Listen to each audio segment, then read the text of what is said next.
guys, we got unstuck this morning. There was enough snow on the ground to get us unstuck, so we're better now. But still waiting. Our load hasn't gotten ready yet, so we are just waiting at Love's here in Dodge City.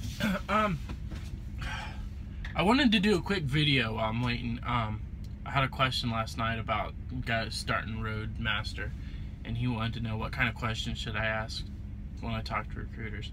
There's a couple basic questions you have to talk to recruiters on, and then you kind of figure out your own questions after that. The first question is, what's the starting salary? Usually it's around 30 to 32 cents a mile. I know it's not much, but that's what you start off at. If you can get anything over 35 cents, you're doing really well starting out. You want to ask them, am I going to be forced to team? Some companies, I can't remember which ones I talked to, but there's some companies that will force you to team after you go through orientation when you're with your trainer. You have to team for like 6 months or something ridiculous like that, which teaming is definitely not for everyone. Like I couldn't team. I couldn't live with someone this close together that I hardly even know, and they just put you with someone.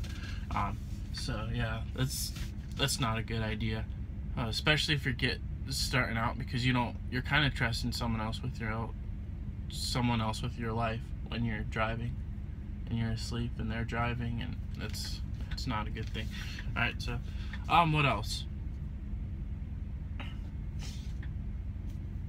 Well, am I going to be forced to sign a contract? Some companies will make you sign contracts, which is obviously not good either.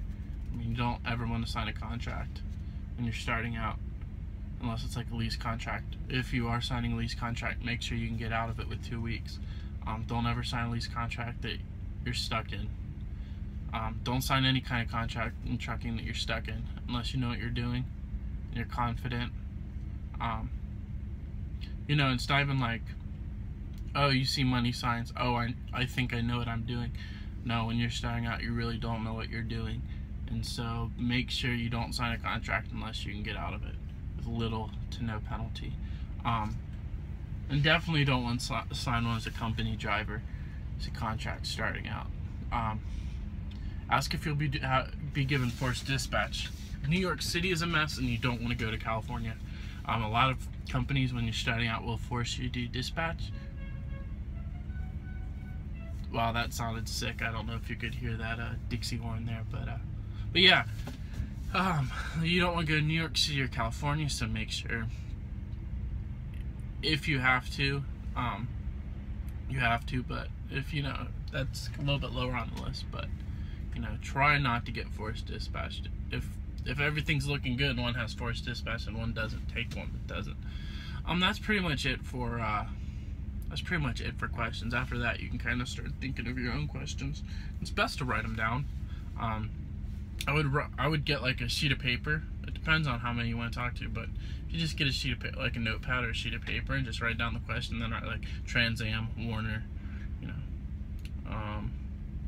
Frame Miller, whatever.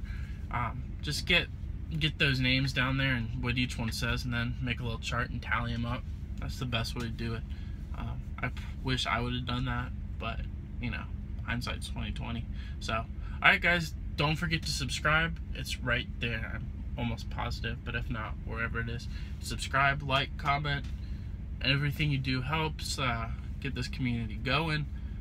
Questions, feel free to ask. I was up late last night answering questions, so I will talk to you guys later. I will let you know once we pick up our load, where we're going, what we're doing.